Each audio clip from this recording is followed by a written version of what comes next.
Despite what their moms told them, they just aren't talented enough for radio.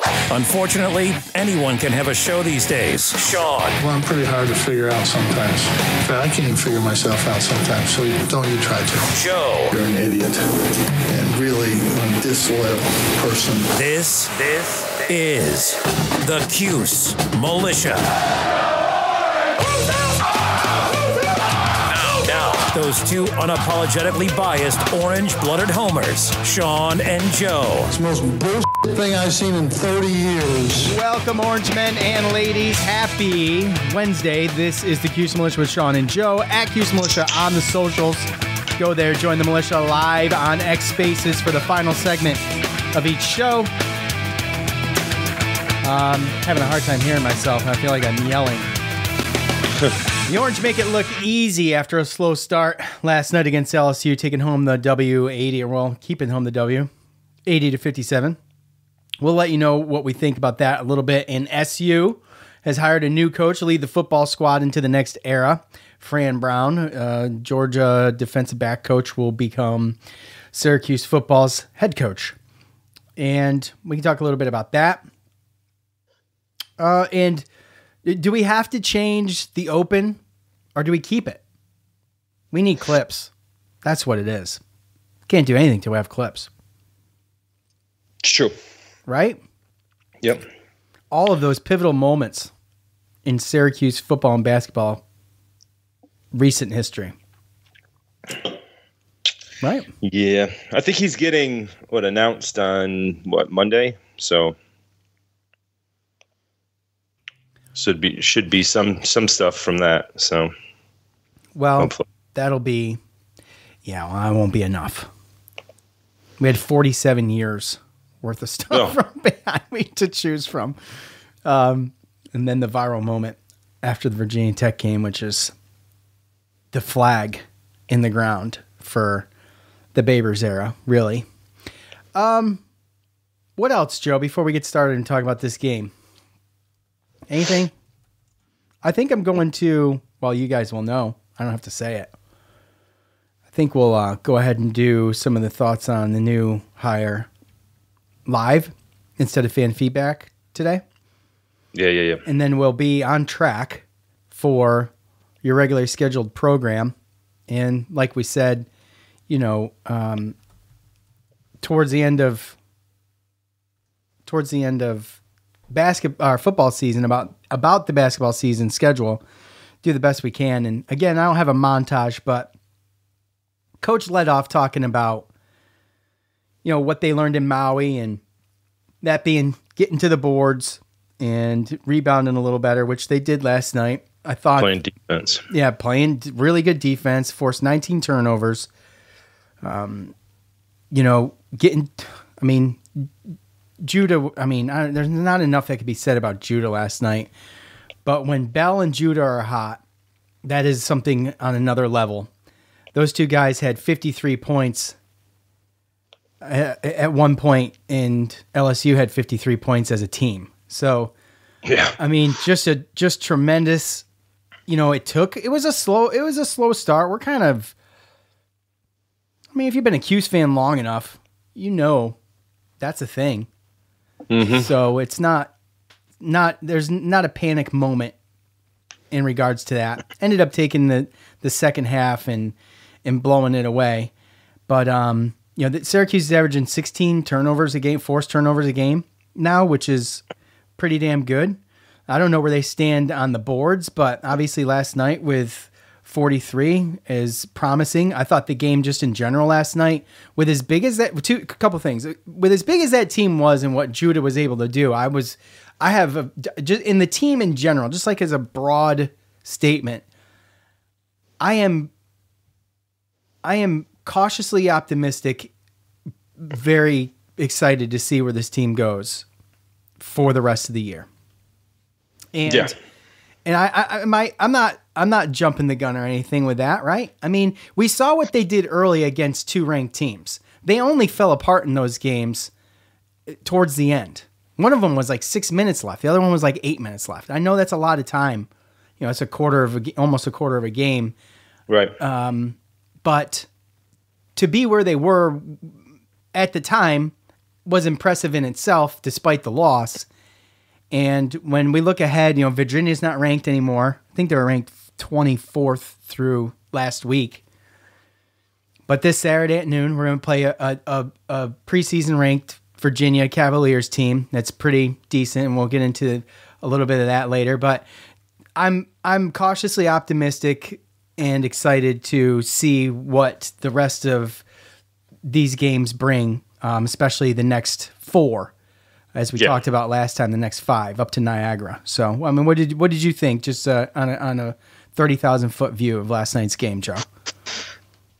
Well, obviously LSU doesn't have the talent that Gonzaga and Tennessee had, but obviously they're a Power 5 team in the SEC, which is a talented conference, and I didn't see that coming. I thought it was going to be a lot closer, and I think that there are things to be optimistic about because I mean, but just like you could probably take away some bad things too, And he spoke about J.J. Starling, who didn't have the greatest game, but I like the way that he was, putting in players, taking players out, changing the rotations and all that kind of stuff up.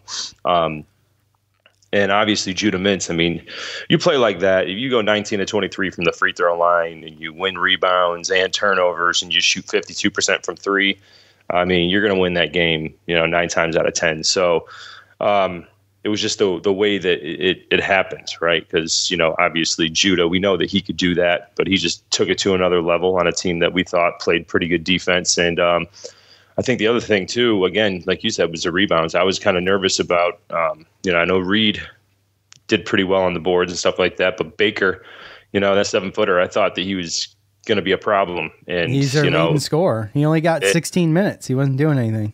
Right. And I think, he was in foul trouble and stuff like that too. But Naheem, I thought gave me some hope as well last night. So it looks to me like his confidence is getting better. And again, too, the offense just looked a lot better. The defense, offense played off the defense. We, we scored on 16 assists. That's the one-on-one ball minus what Judah was doing kind of went away. I thought the ball movement to get Chris Bell and how about some other the Copeland pass behind the back to I think it was Malik Brown, right? Yep. I mean that was a behind the back pass to a reverse layup. I mean that was beautiful. Yeah, the movement was way better. So I think that they definitely got back from Maui and they looked at some tape, and I'm sure coach showed them times where they gave up on defense. It showed them times where they sat there and just watched JJ or Judah just dribble the ball, and you could see that the players were definitely moving around more, playing more active defense, and making it making more of a point to share the ball and pass the ball when they drove. So overall.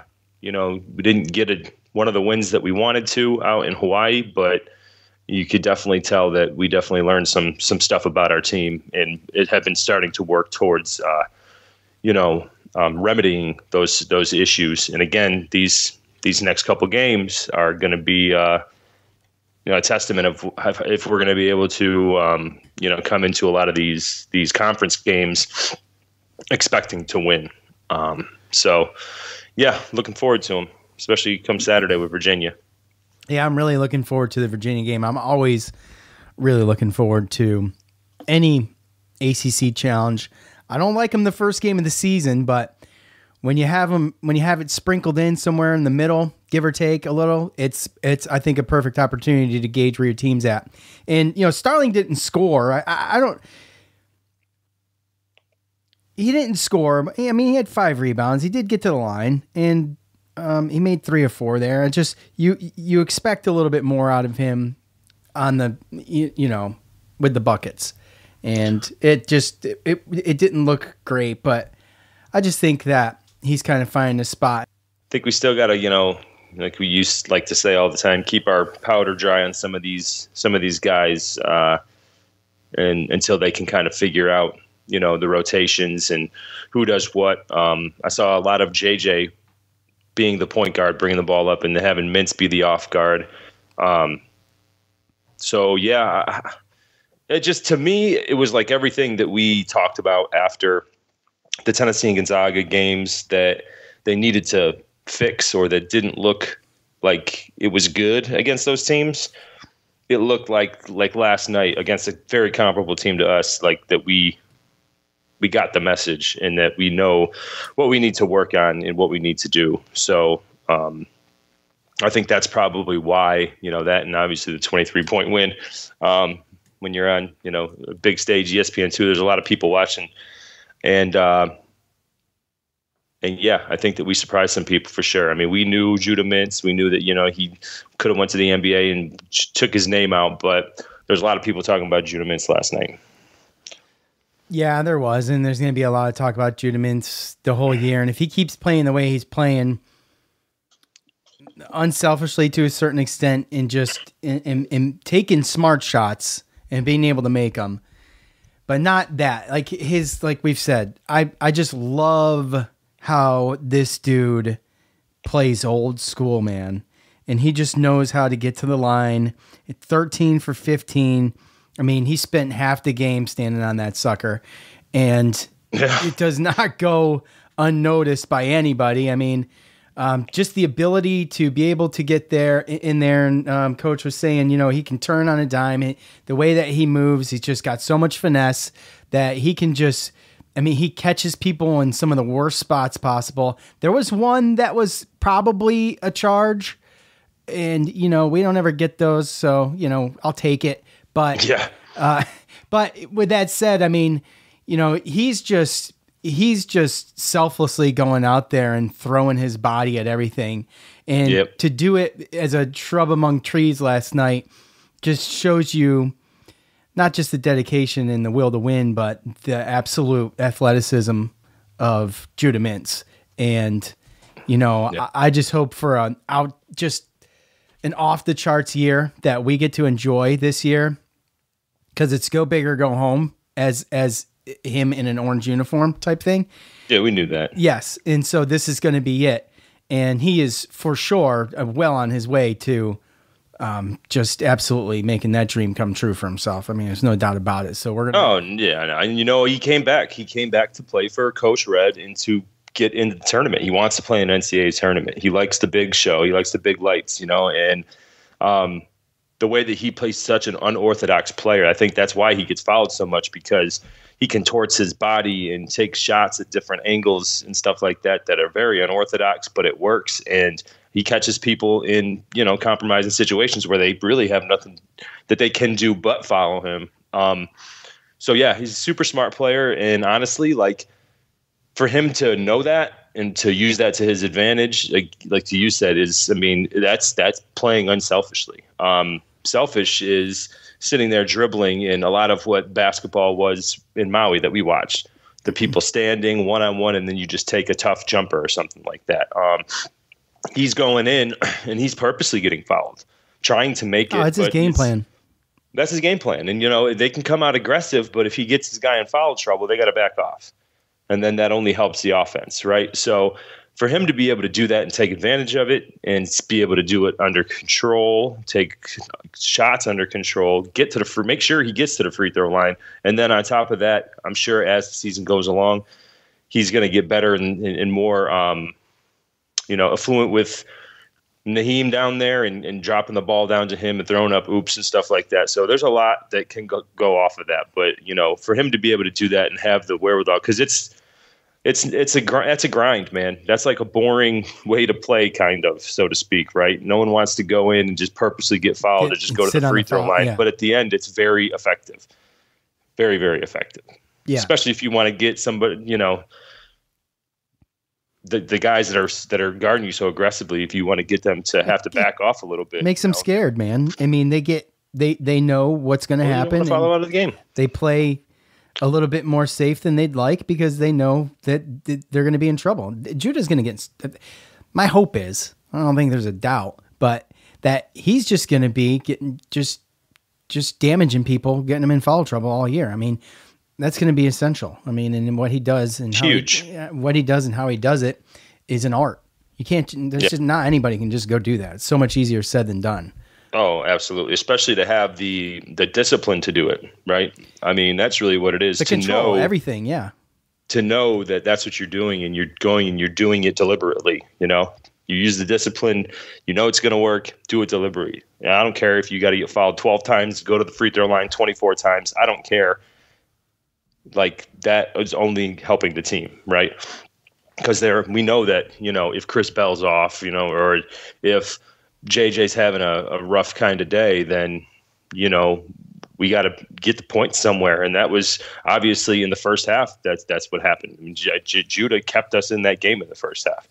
And then in the second half, Chris Bell woke up, and then the whole team started passing the ball around, getting turnovers, and it became fun basketball, like I used to remember how we used to play. Yeah, and Chris fast break, moving the ball around. It was fun to watch last night, man. It was fun to watch, and Chris Bell, I mean, he really, I mean, aside from what Judah did, which we all know what he did, but Chris Bell really helped put this game to rest. I mean, he hit a couple of back-to-back threes, and it was obviously done with. And, some consistency issues maybe, but the one thing that I think is great was hearing Coach say, Malik Brown out there doing Malik Brown things. Dude, we've said that. Oh, yeah. We've said that on the show. It's just like the only way to describe Malik Brown is by describing Malik Brown. And it's exactly right. I mean, he doesn't, and Quadir Copeland he's not always huge on the stat sheet. He's kind of like the Dolezaj of this team almost to some degree, Right. He's not always, he does other things though. He raises the tempo. He has an energy line to him, and he gets out there and things get a little bit more hectic for defenses and offenses. And that's what he does. He's a great distraction, to knock people off their game, and just the way this team played last night, it just gave me a lot of hope. And could be a one-off. I don't know, but or LSU just could be really bad. We don't know. They could be really bad. Exactly. And we don't know. But with that said, let's hear what you had to say, what you had to say or type after the game.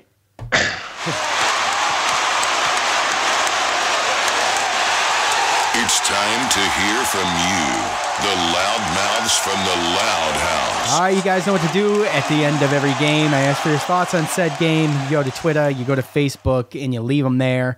And got a bunch here, and everybody's pretty excited. And let's start at the top here. It's the right way to do it. At David Super.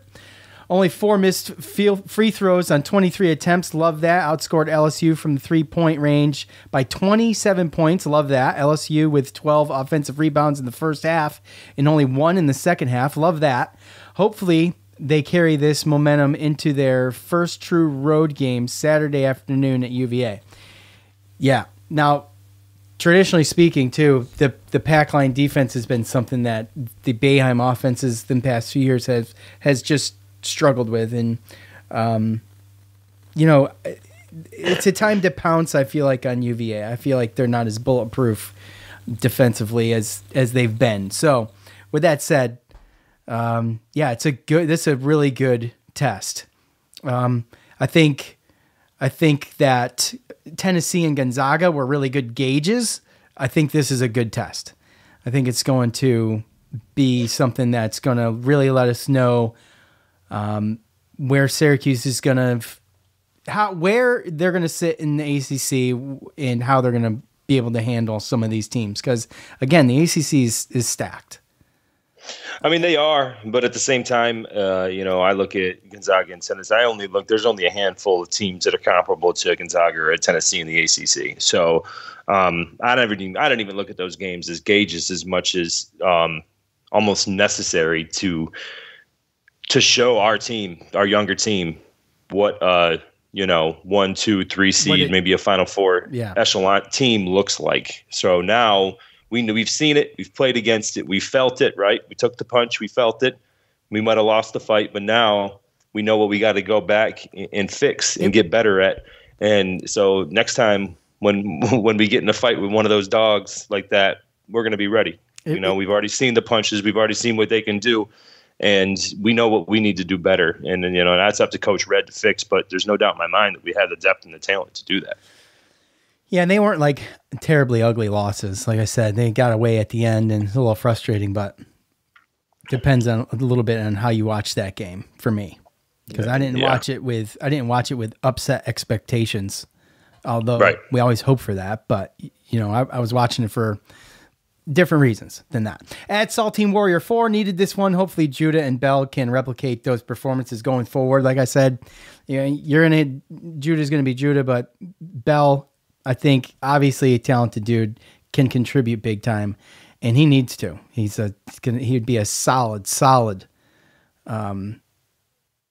player down. I mean, into conference play. If you got to worry about a couple of guys like that, a few guys like that, and you can rotate the way that they were rotating last night, I mean, I don't know, man. I think it only gets better. At SU Hoops 424, good game. What I want to know is what is going on with Benny. Not many minutes played, looking mad sitting on the bench, lacked energy on bench and on the court. Don't know. I mean, I don't know, man. I've been waiting for Benny to come out of his shell for a minute, and I mean, I don't know. I don't have like a ton of analysis on it other than there's got to be a reason that, all last year he was getting minimal minutes. Obviously we had some issues this year. There was rumors only to this point of him leaving.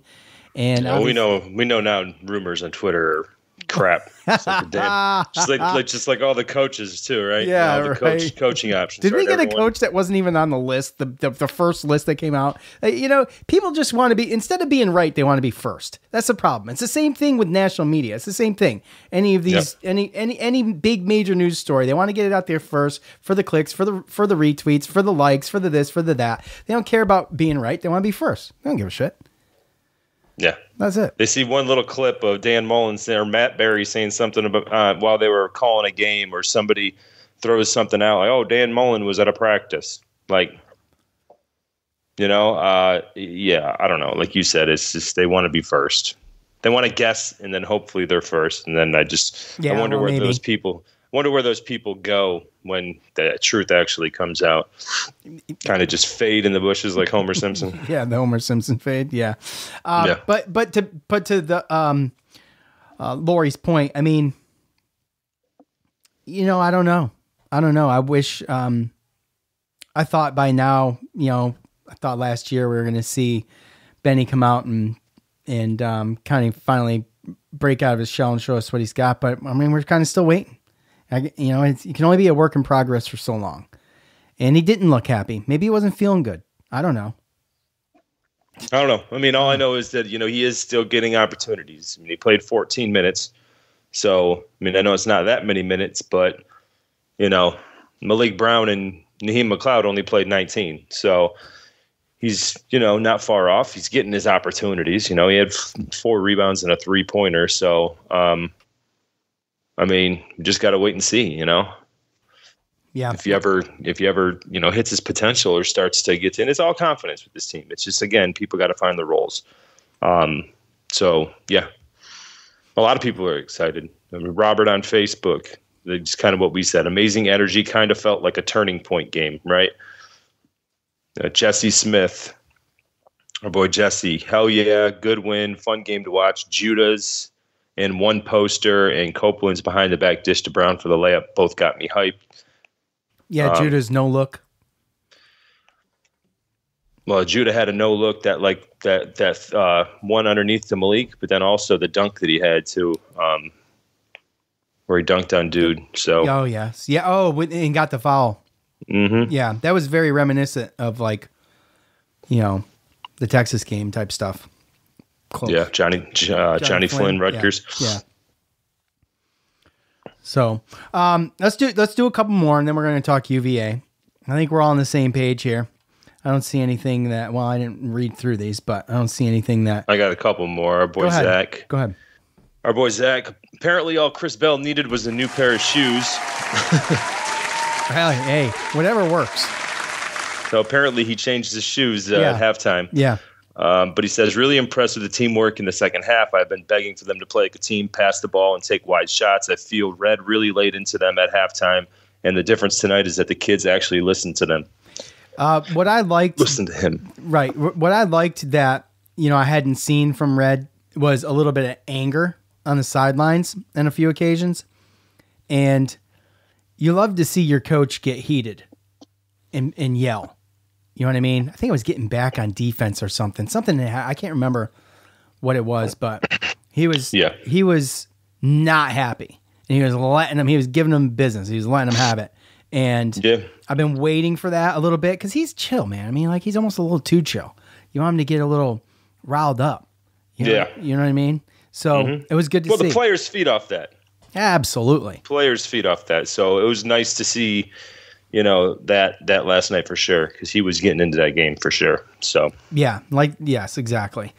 At Cuse mode, Jimbo LSU, not very good team this year. We shot horribly from the field in the first half and we are not going to be able to get away with that against the better teams in the ACC.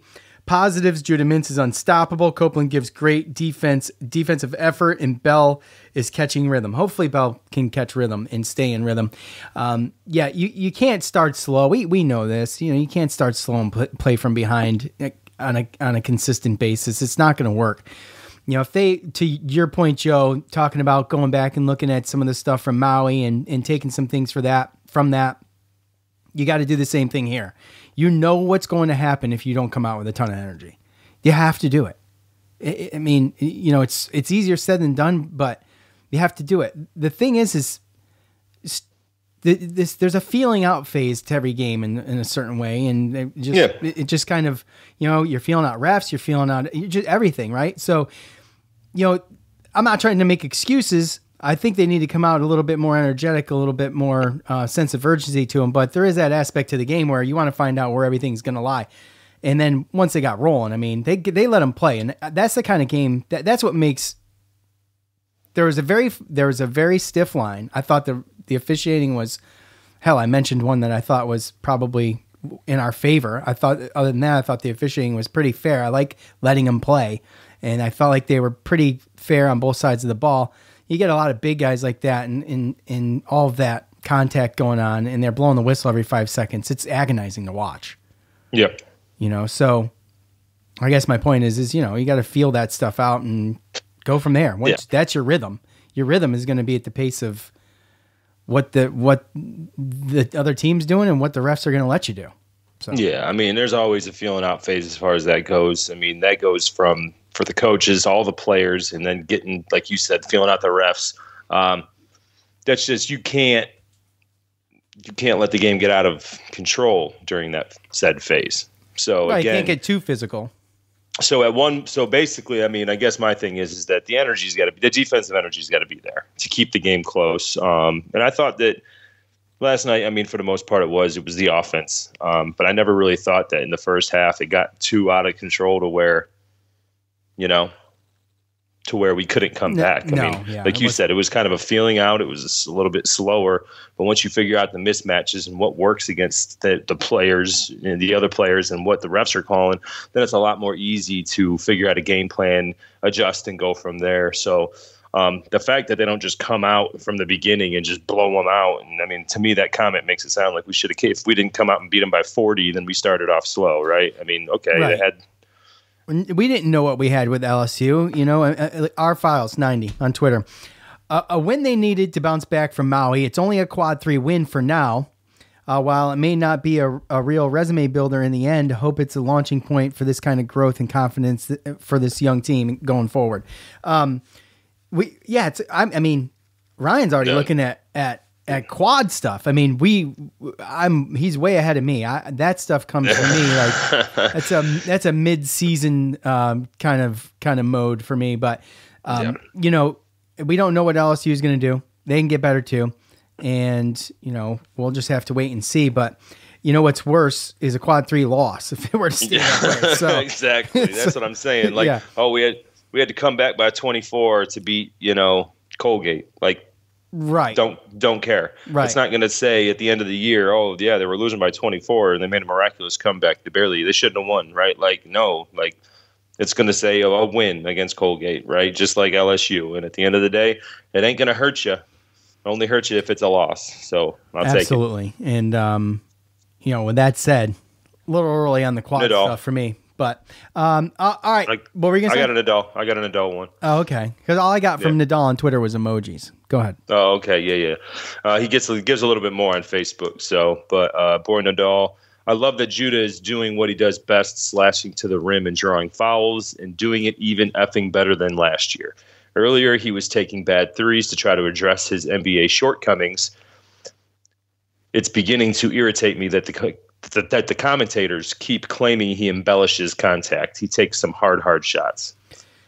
Well, he does. He's on the ground, guys. Yeah, but there's a lot of people that think that that's Flopping. I mean, I even saw some LSU player on the court after he got called for a foul, act like hey, he's flopping. Basically saying that he's just flinging his body around, and just because of the way that he's just flapping his body around and hitting the ground, that they're calling fouls, and they're not fouls. If you're in the air and you get hit and you fall, it's not a flop. Right. I mean, look, there's a little bit of acting to everything, but I would say, of course, as to just specifically talk about Judah, he's playing that hard. The flop aspect doesn't even cross my mind most of the time. He's playing. Well, hard. You can get teased. You can get teed up for that now. Yeah. So it's not even really something that, obviously there's, again, a little bit of it, right? But, I don't know. I don't know either. You got any more? Nope. Okay, I'm good. Good. All right. Let's do the best we can with this joke, because I have watched a UVA game, but it was on. I was doing things. It was a late game, and it was whatever tournament they were in. I think we talked about it. Yeah, against West Virginia, right? Yes, that's right. The all-time thing, when I wasn't really watching UVA, I was watching that center, that handsome stud down low. Oh, for West Virginia? Yeah, that guy. Whatever that. God, yeah, man, I wish we had a center like that. No kidding. The all-time series between the Cavs and the Orange sits at 17-6, guys, in favor of UVA. They're currently on a 5-game win streak. Last year, a 67-62 win for the Cavaliers. Judah Mintz with 20 points in that win, or that loss, rather. The two teams first met in the ACC in 2014.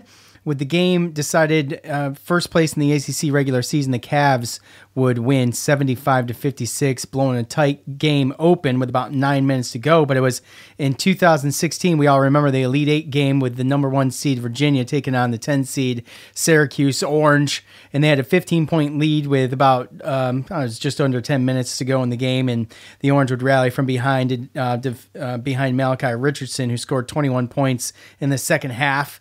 And everybody remembers that one. That was the repping game. The Orange would go on to win 68-62, moving on to the school's 6th Final Four, according to orangehoops.org. That's where I got those little blurps from. So it's kind of much of the same for UVA. You've got Reese Beekman and Ryan Dunn. They lead all categories, all major categories for the team. And I really didn't dive too much into this because some of these names are not really super familiar with me. Isaac McNeely is, he's a 6'4" guard. He's pretty good. He's pretty good. He's in his second year. He's not a transfer or anything. But I just don't remember him much from last year. But like I was saying, it's the defense of Virginia that is kind of the cudgel here, and has always been the idea of slowing the game down and limiting possessions and things like that. But, they're 5-1 currently, and their only loss is to Wisconsin. I mean, how good is Wisconsin? I'm not real sure. They're 5-2. So they're actually, I mean, who knows? They're probably decent, right? But the almost loss to West Virginia is the one I'd point to, seeing that West Virginia is sitting at 3-3 right now after that loss too. So, again, early in the season, Joe, tough to gauge, but that's kind of the gist of it. By the way, they're going to go ahead and they're going to play Texas A&M tonight. Texas A&M is ranked 14th currently, and they're going to play them at home tonight at 7:15. And of course, by the time any of you hear this show, that game will be over, but you can go ahead and check it. And then Saturday, they're going to host Syracuse at noon. So anyway, Joe, what do you have to add? Because, I just basically won that.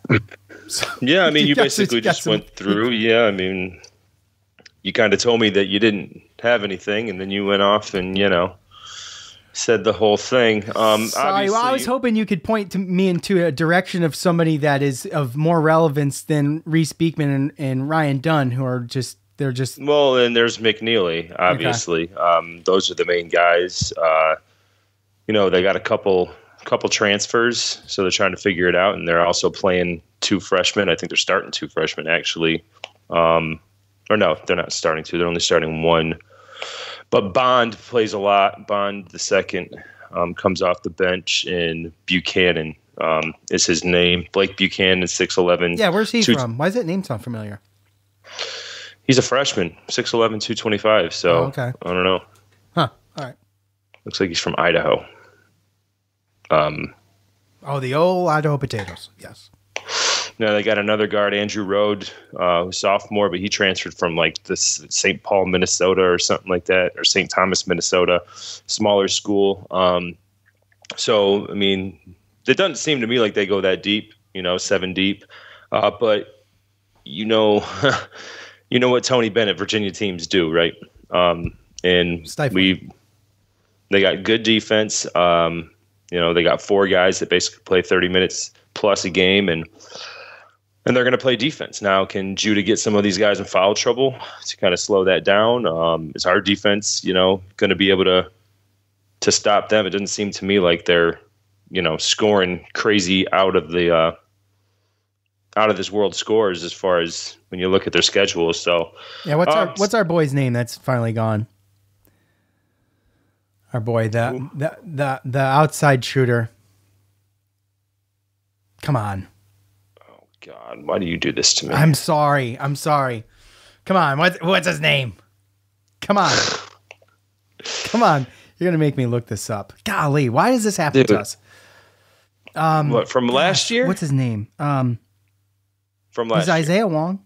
No, that's not right. That's Miami, man. Yeah, that's Miami. That's not who I'm thinking of. Oh, Keehee Clark. Yeah, he's gone. Thank the Lord. Woo! Yes. Thank you. Now it's going to be McNeely. Whatever. No, I mean, Keehee Clark was a problem constantly. Yeah. Look, I mean, I think that we match up with these guys good. It's just, Tony Bennett, he's a great coach, so they usually don't let stuff get out of control. I think, I'm going to tune into the game tonight so I could absolutely take a peek at their team and see what they're looking like. Texas A&M is, they're ranked 14th, so they're no slouch. But yeah, I mean, I don't know. Catching Virginia early, it might be a better situation.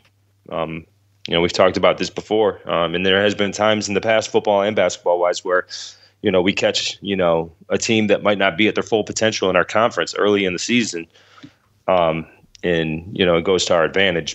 But the Virginia team that we play on Saturday isn't going to be the Virginia team that they're going to be better by the end of the year. I mean, that's most teams, but you know what I mean. Yeah, no, I mean, obviously we always talk about this time of year, and it's one of those things that could be an advantage for either team. But with that said, it's usually an underdog thing.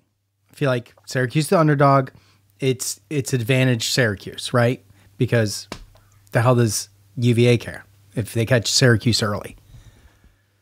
I mean, honestly, I'm sorry. Right. It's guys. It's 17-6 is the all-time series right now. You know what I mean? They got our number. It's 5 in a row. You got to go all the way back to like 2020 for the last win, and then you got to go back to 2017 for the next win. So since 2017, Syracuse is beat UVA twice.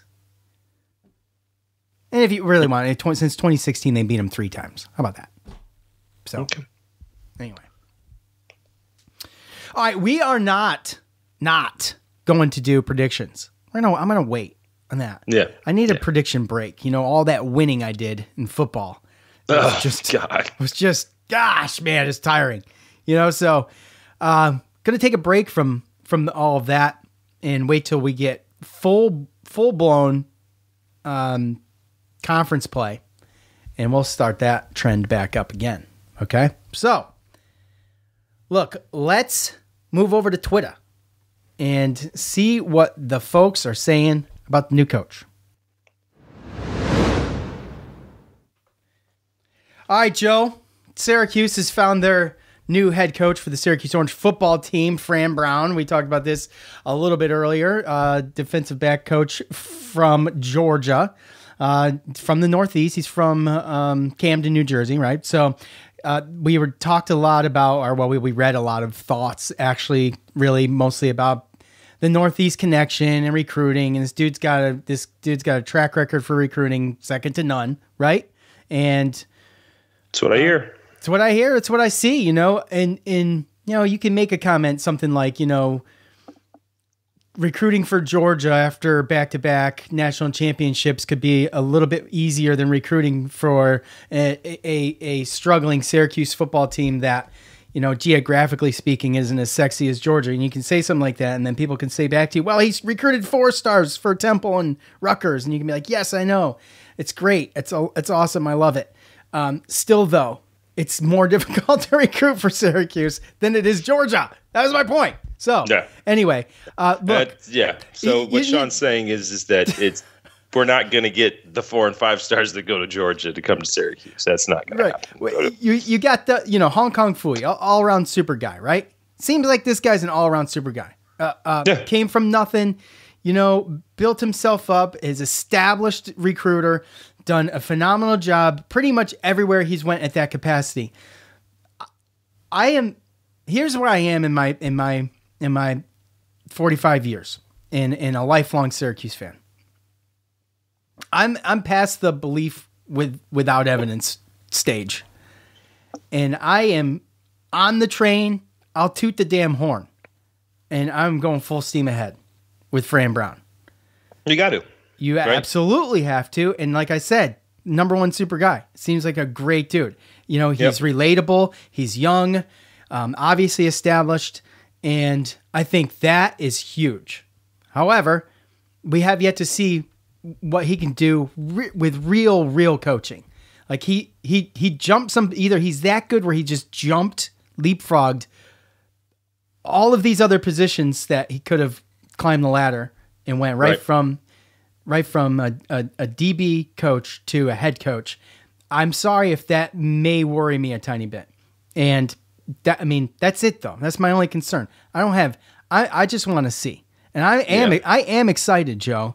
And so people like to take things we say or maybe tweet or whatever and they interpret them some kind of negative way. It's not negative. It's just realistic. I'm just being honest. Okay, because I'm not going to sit here and I'm not going to be I'm not going to, give blind opinions on, just because I'm excited, which, I've done before and regretted. So anyways, let's see what happens. I'm on the train. Yeah. Let's go. Well, look, at the end of the day, it's wild. It's the athletic director's job to hire the right guy, right? Correct. He talked about getting a guy in the Northeast. I talked about it being important for me personally. And again, you have all these fans out here who are now we got to go and spend money and get a home run head coach, a home run hire, right? And anybody in timeout. No offense, but we talked. You're right. So address that. Fran Brown wasn't on any list. Wasn't on any list. I heard of Fran Brown. What's today? Most people didn't hear about him until yesterday. Yesterday morning. Okay, was the first time I've heard of Fran Brown when I woke up for work at 5:00. And again, that's not taking anything away from him. I want to preface this by saying that this is not an attack on Fran Brown whatsoever, right? But I'll tell you right now, there's a lot of teams. I don't want to say a lot of teams, but there's a lot of fans from other teams that are like I told you the story yesterday. A Virginia fan. Hey, did you guys? I saw you guys. Hired a new coach, and I'm like, Yeah, man, a Georgia defensive coach. He's like, oh, you got the defensive coordinator from Georgia? I'm like, no, not the defensive coordinator.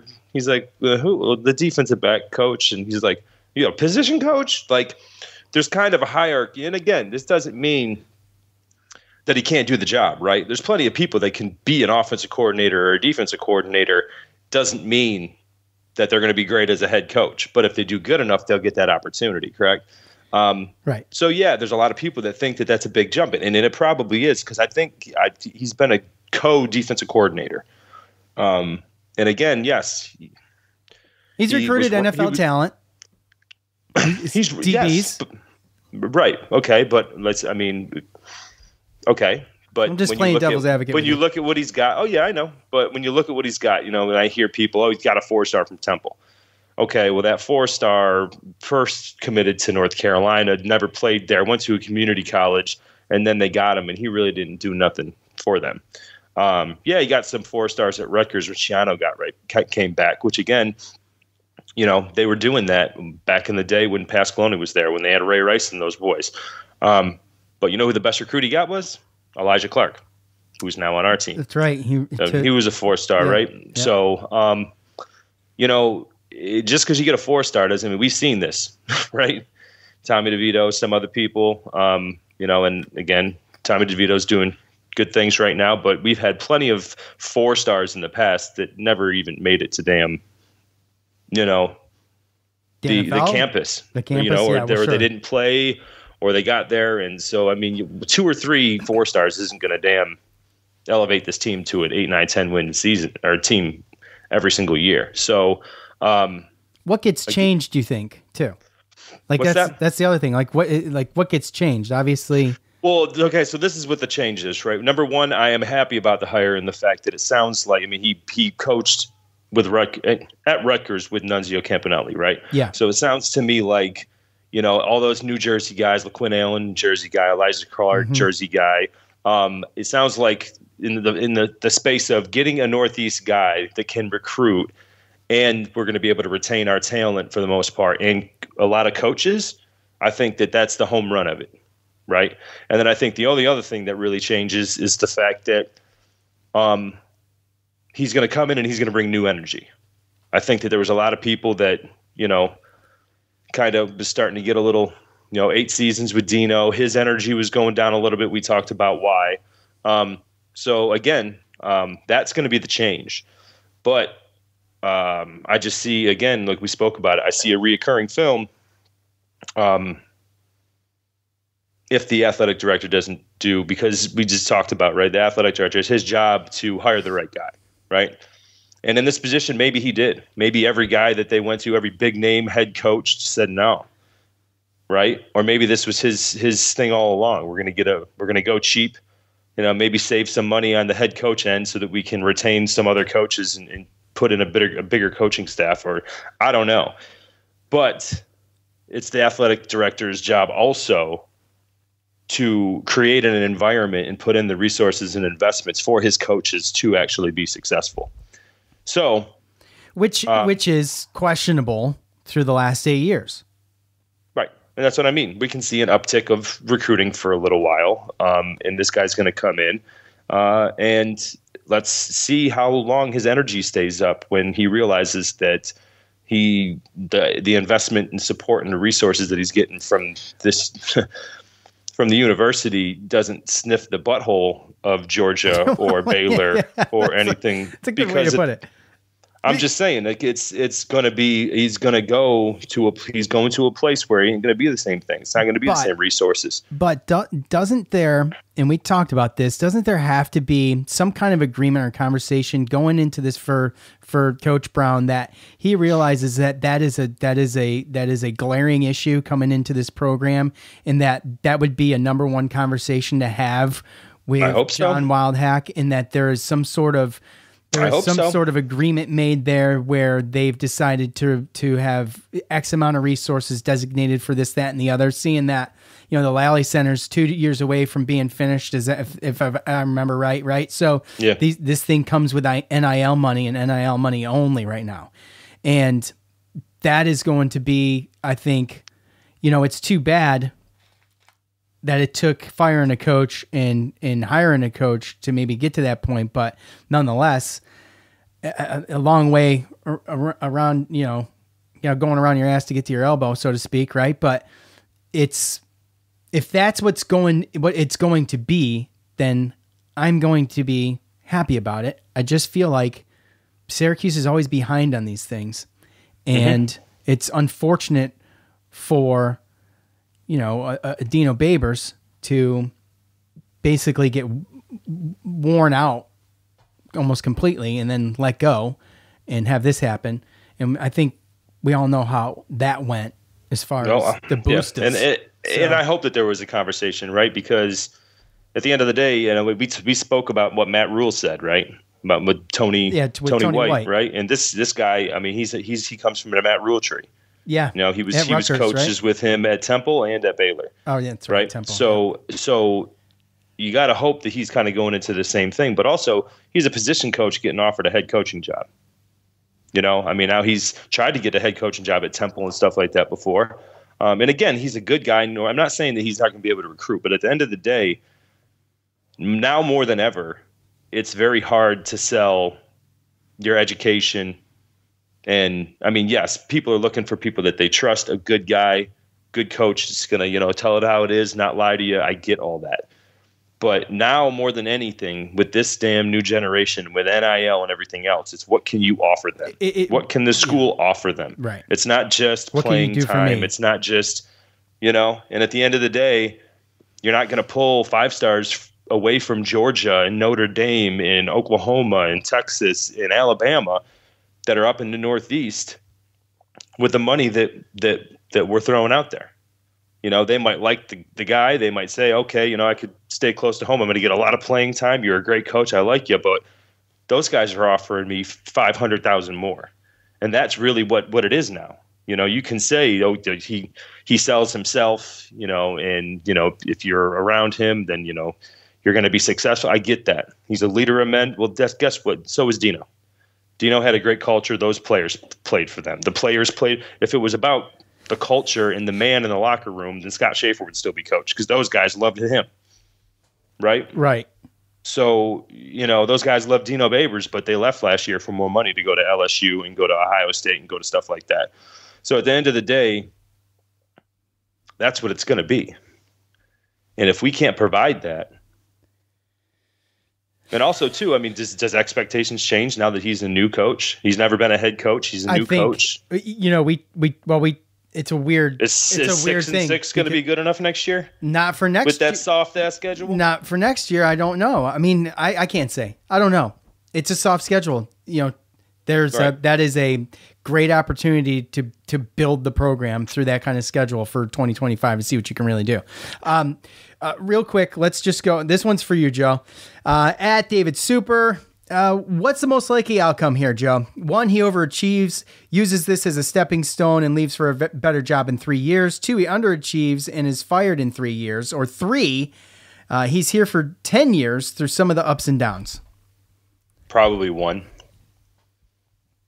That's probably the scariest option. And that was the one thing that I was basically going to say. That was the other thing, too, because, again, and this is really why I think it was rough. And I remember the Pasqualoni. I don't know if I was too much into it the Pasqualoni years, but, our fans ran him off, right? Yeah, you could say a little bit of that for Dino, too.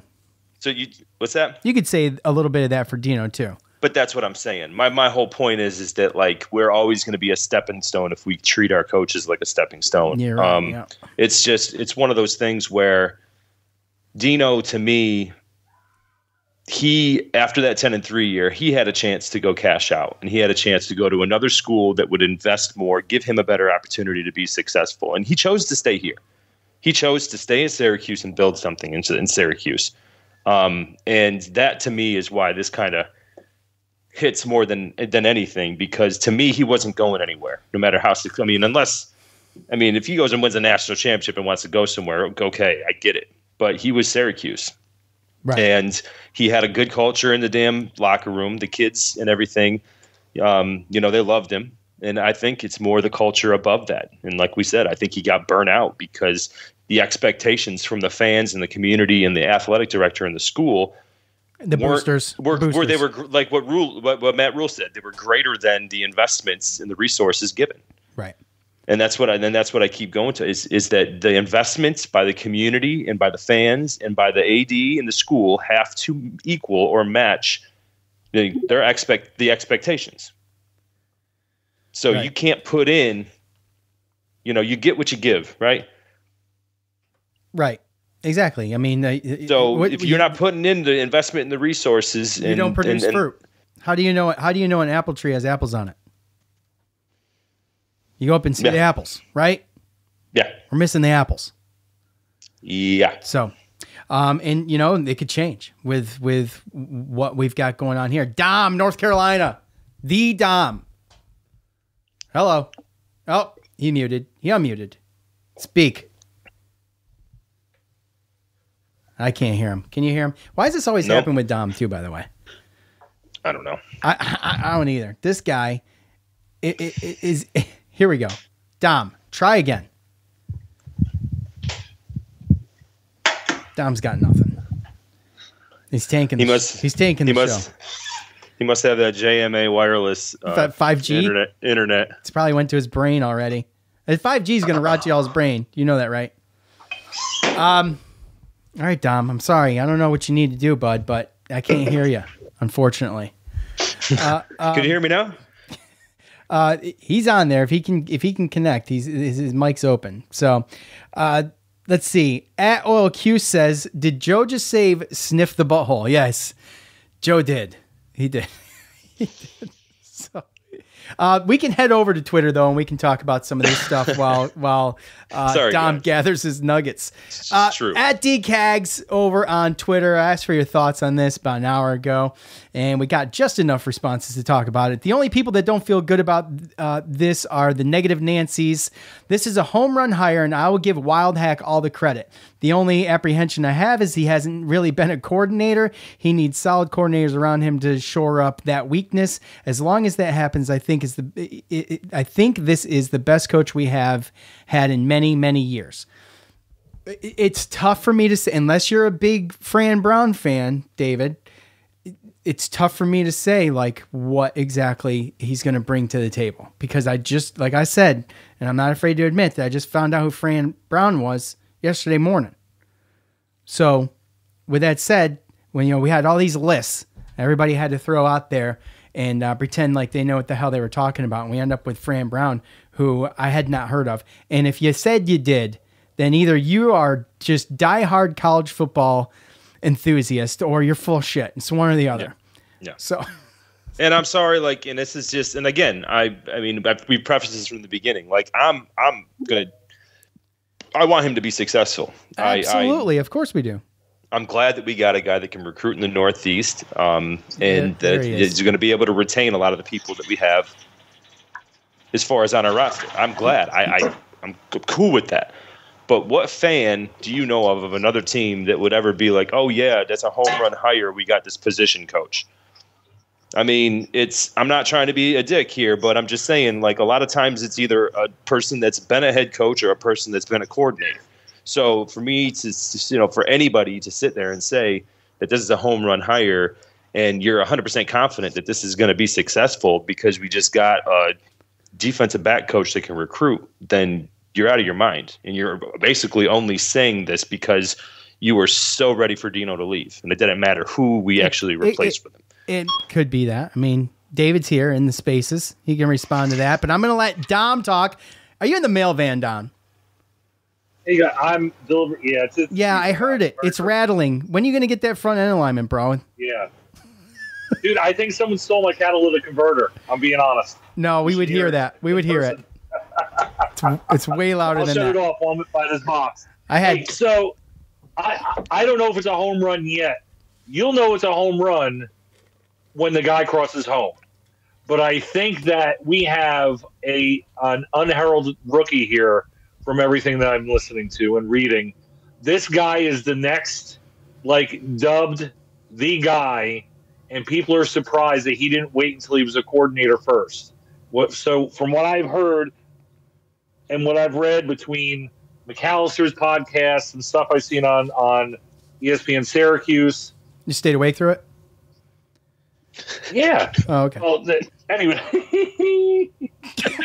it's good. Your guys are better, but delivering mail's a long day. But anyway. Yeah. So this guy is only one of 2 position coaches ever to be represented by the super college agent. He has never represented any other position coaches but these 2 guys. This one and the guy that was just hired by Mississippi State. My friend, not my friend, my music pastor at my church. Him and his hold on, your music pastor at your church is not your friend? He's my friend, but he's my music pastor. More than he's my friend. It's strange sometimes to be. Hopefully, he doesn't listen. Go on. No, well, he's a Georgia booster. Oh boy. So, okay. Oh yeah. His uncle actually worked directly for Ted Turner with TBS, and he is actually really ticked off because this is the guy that was supposed to replace Muschamp as defensive coordinator if he ever decided to go get his own job. And the way he's like. In I guess the Georgia, blogs or billboards or whatever, it's like Syracuse. He could have had any DC or OC job in the country that he wanted, and he chose to be a head coach at Syracuse. Like that's the way that Georgia fans are taking this right now. Well, maybe he got an offer that he couldn't refuse. Dom. Right, and he even said, "This is a home run for y'all," and he put it like that. He goes, "This guy, like they." You listen to the Mike McAllister equivalent to the Georgia Bulldog thing. He was on Mike McAllister's podcast, and he said that he is part of the defensive scheming with Muschamp. That he may not be a defensive coordinator in name or title, but he gets paid like it, making $700,000 a year as a defensive backs coach. He's the 4th highest paid employee on the Georgia football team. And Muschamp let him do things with the secondary that he would never let other people do before. So it's things like that. Do I think? Here's the thing. I don't think he's going to be able to get 5-star talent to Syracuse. What I think Syracuse needs to do is to recruit everyone. You're always going to have to recruit through high school. You have to. But I think that he's going to get these kids from the transfer portal, because then if you want to leave again, you got to sit out a year. That's a good point, Dom. I mean, you know what I'm saying? Yeah. So I think he's going to gain relationships through guys that he had relationships through high school with, through the portal. I mean, Cinco loves him. All the Jersey guys in Syracuse. LaQuint Allen was like, his tweets were all excited about it. The tweets from the Syracuse recruits from or West Orange, the guy that played high school ball with LaQuint Allen, the wide receiver, was excited about it. Like, now that's just relationships. I am worried about the X's and O's because he's never been a coordinator or a head coach before. But if you're smart, and it sounds like he's about to hire a former guy that he worked with at Rutgers, who's the defensive coordinator at Ole Miss. I don't have his name in front of me. I DM'd it to you, so I don't know if you want to pop it in there. Yeah, I saw it. You know the name. That would be a good hire. It's more changing the culture of Syracuse and its fans. This is what the SEC expects. This is what we expect. Because every other time, like, Marone came in, and I think he just had a Syracuse attitude about it. I think Schaefer just followed in Marone's footsteps. Babers brought a Mac attitude toward it. This is how, and I think this guy is going to come in and said, no, if you want to win, you have to do it my way. And I think that his charisma caught Wildhack so much, on top of let's strike while the iron's hot, because let's get him now before he's going to cost us more money. And he's really the next guy, the next it guy, the guy in Oregon, right? He's in the same tree as him. He was the next, he's next in line from everything I'm reading. Let's get him now and get him here. He's a Northeast guy, and maybe he'll stay because he wants to be here. Because he kept on. Who the heck wants to? He tried for that Temple job twice. Who wants to go to Temple twice? Philadelphia as a whole. You know what I'm saying? So one stint was it was a total of 8 years though, and one stint was 7, right? Yeah, and he was there with Matt Rule. I think it was more the coach and the fact that he had the Northeast recruiting base. Like, I hear what you're saying, Dom, but I guess my whole thing is that, I mean, it could be in the short term, it could get better because he could get that excitement, and you can get some players that he had been recruiting. You know, maybe there's some guys in the Georgia, on the bench in Georgia. Well, here's the other thing. On the alumni front, you got James Mungro, who's over the moon about this. Damian Rhodes, over the moon about it. Look at Tyler, over the moon about it. Rumblings, McNabb, over the moon about it. Like, they know – I don't know how they know this guy, but they know who this guy is. And this guy is it. This is the guy that they can't believe they got him.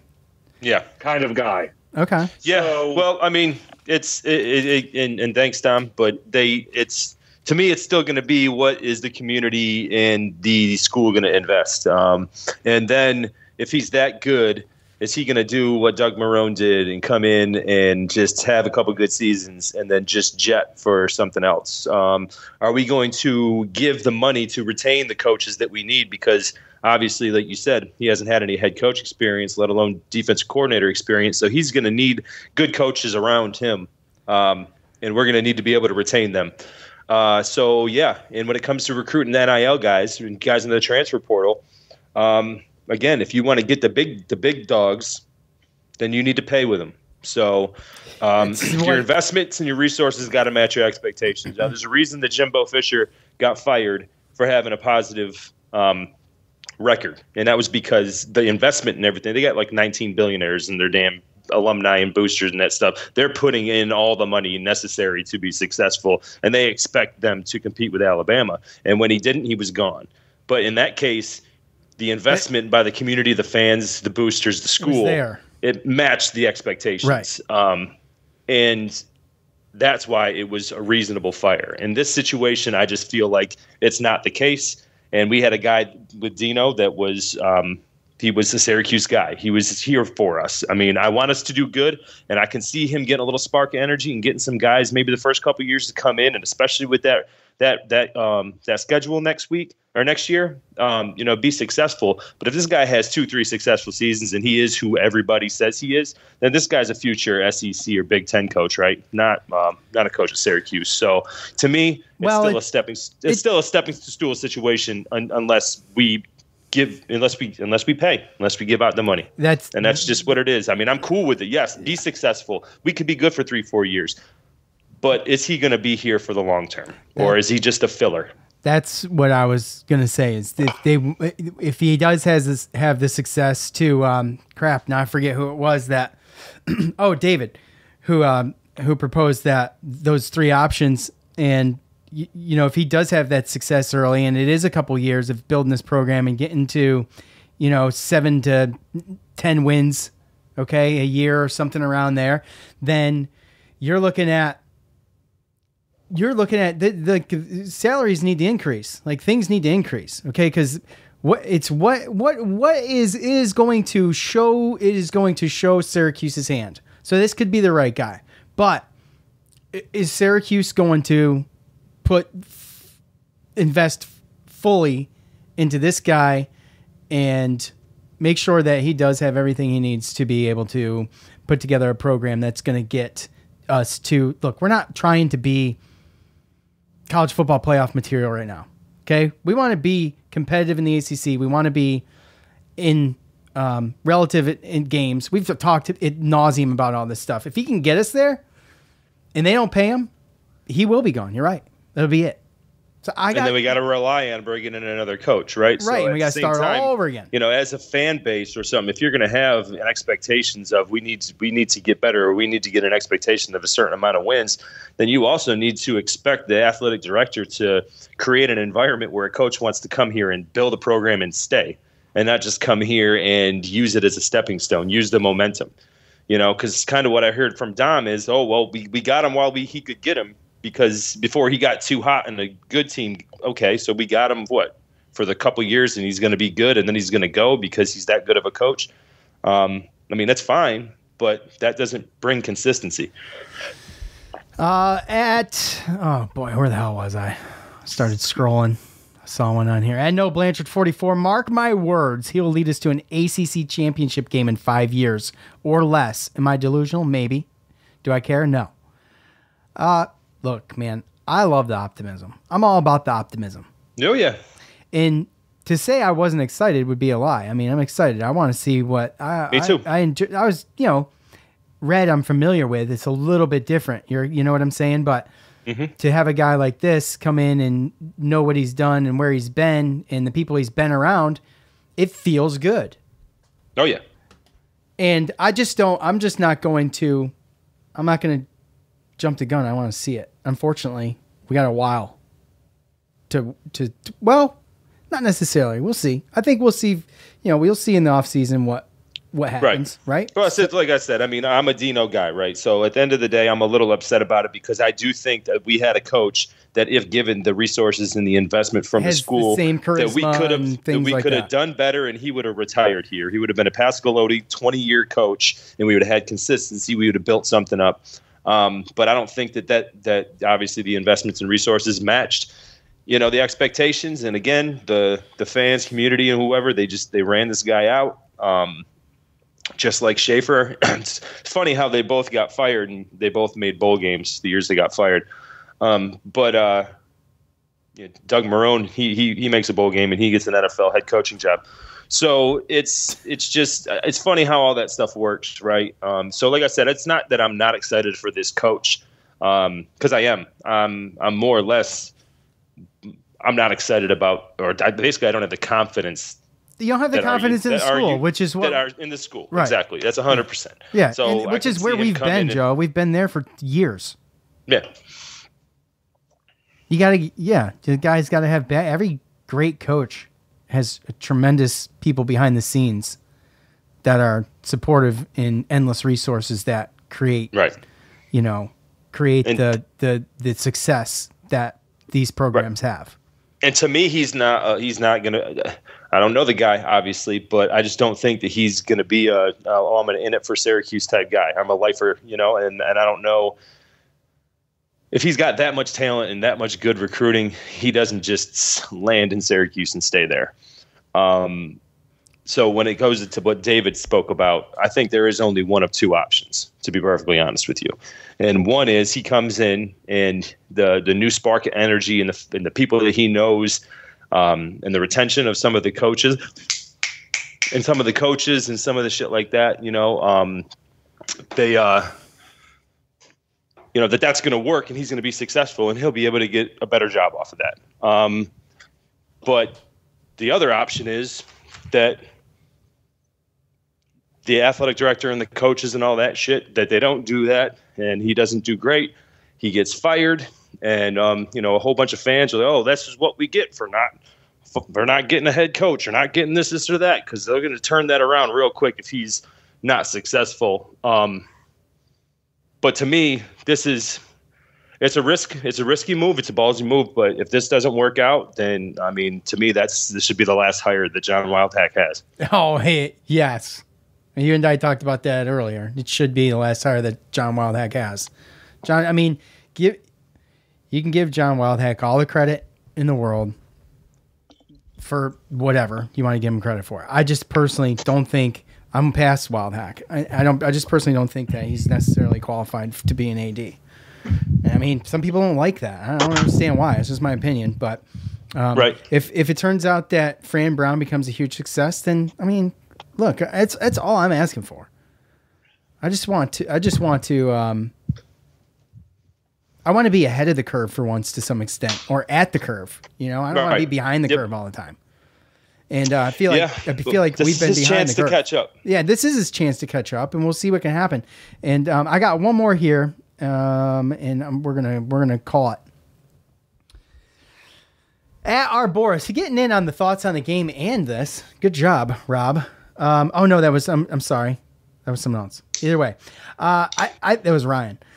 I think his recruiting talent is something that can really pay off for us as long as the university gives him support he needs. No hire is a guaranteed success. Big coach name, unlimited funds, etc. But eager to see how it plays out. Players will love him. Go Orange. And look, obviously, all-around super guy. He's going to be well-liked. Yeah. There's no doubt about that. I mean, Babers and Schaefer both were too. Like I said, I mean, right. That's being a likable guy doesn't win football games anymore in college football. Sadly, yeah, right, exactly. I'm not trying to be a dick, but that's what it is. It's not even about the X's and O's anymore. It's like I said, it's the Jimmies and the Joes, and if you got the money to get them, and you got the money to get them, and you got the talent, and you got the size, you have the advantage. That's it. All right, I think that's gonna do it. We could go on. Oh, like I said, I'm excited. Hopefully this saves because we did see Jeremiah Wilson went into the transfer portal. Leon Lowry went into the transfer portal. So, it's going to be. We're going to see. We're going to see that though. That's expected. That's expected at first. My thing is what comes out of the transfer portal. Going into. Oh, that's going to be the big thing because I expect him fully to be able to retain a lot of this. This recruiting class. I think there's no doubt in my mind Campanelli stays on staff. Yeah, which is good because I like him too. Right. Now, Rocky Long in the 3-3-5. It's not the scheme that we're going to be playing, I don't believe. I don't think that's his bag. Exactly. Georgia doesn't have to play the 3-3-5 to be successful. So, right. So, yeah, I mean, like I said, you get a coach. I mean, a guy like that, if what they're saying is good, they can recruit. He plays for Georgia, so he's got that culture. That was what Valari was talking about coming from Michigan, right? That there's a stark difference in it wasn't talking about the culture in the locker room as much as the actual football culture coming from a school that's got national championships and championships on their mind, right? And as a goal, not like, okay, we want to try to get to 8 wins or, you know what I mean? Like it's just one of those things where these guys are coming from places where losing isn't acceptable. It's college football playoffs are bust or it's a failure. Right. So, I mean, that's pretty much it. Yeah. That's going to be good. Right. But again, let's see how long he can keep that energy up when he sees that his boss isn't giving him the things that he needs. Or like we said before, maybe this is when they turn it around and they actually start doing it. It has to be. It has to be. Mm-hmm.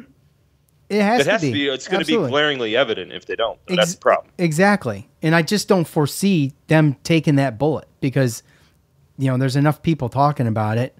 Yeah. That it's just going to be everybody's focal point of whether this is successful or not. Yep. And it's going to be. And you're going to have to get depth out of the transfer portal. Really, recruiting classes. I'm sorry, but 15 to 20 teams get a 5-star every year. That's it. That's not us. And getting 2, 3, 4 stars isn't going to get you up to where you need to be. So obviously you need to be able to recruit and obviously develop players to fill up that, to use Dino's word, the underbelly and get the depth. But really you need to be able to hit that transfer portal and you got to get guys that are superstars from some of these other young, small schools that are going to these bigger schools for their last 1 or 2 years before they go to the NFL just to get a little bit of NIL money and get a chance to win a national championship. I mean, those are the type of guys. That's why those schools are doing what they're doing. They're getting all the 5 stars and they're bringing in all that extra transfer talent. Yeah. Our starters went and got bought out in the offseason, and the transfers we got were young players that weren't playing where they were. So that's where it starts. We'll be able to see when we start, retaining players, retaining coaches, and getting transfers that are actually coming from schools that actually put up stats, stuff like that. Starts this offseason. I think it's going to become apparent very quick. And a lot of people just to broadly rip through all these comments, which I didn't expect this many this quick. So obviously a lot of excitement about it. Everybody's pretty excited. Everybody's very positive about the hire. Despite, the experience, everybody's loving the recruiting aspect. I've seen home run hire or home run gif numerous times, right? It's almost like you guys got talking points from the government, like the media does. And and I understand it. I do. But a lot of people still, the caveat to all of it in these comments is the resources that they're going to get from the school. And so we'll see. I believe that you got to be completely out of your skull to not give this new coach the resources that he needs to be successful, which is not what they did with Dino Babers. And, look, I don't even know. There's the shadow boosters. We don't know who they are. Okay. They're pulling some of the strings back there. And when you've got those, and then Syracuse has got them, man. I think that bodes well for us. We're just going to see where they shift those ducats. That's what it comes down to. And that's what everything's coming down to now. And hopefully Syracuse can pull themselves out of the hole that they've put themselves in, because it ain't cheap. So anyways. No. And again, it just all comes down to those resources and what they're going to do. Because if that doesn't change, then this guy could bring in, some young, good energy for a couple of years, but it's going to be a lot of the same. And by the way, whatever he brings in, you got to imagine kids are going to love this dude. If he leaves, whether it be a stepping stone or fired or whatever, that's all going to scatter as well. I mean, it's just going to be spread all over the place, and we're going to be back where we were. So invest or bust is it. So, and that's why I said this to me feels kind of like a filler. Well, I really hope that you're wrong about that. To bring in a young, exciting guy within these 2 years where we're trying to figure out NIL, get the Lally Center and all that, and hopefully he can do good for a couple of years, put our name on the map, and then when he goes and gets a bigger, better job, people are going to want to come here. They're not. The Lally Center ain't gonna. This ain't Field of Dreams. I'm just telling you that right now. Okay. Well, you got to at least build it. I mean, if you don't got it, you could have built it. Yes, yeah, we could have built it. It should have already been built. Yeah, I was gonna say we could have also built it 10 years ago. But anyway, I digress. We could beat that dead horse again if you'd like. But I think. Thank you. I think we'll move on. Look, it's really, like that cow. Really, myself and Irene. Really appreciate everybody for downloading, listening, tuning in. Everybody on Next Spaces, love you guys. Looking forward to an exciting offseason for football and UVA Saturday at noon. Can't wait. For Joe, I'm Sean. We're out. Peace.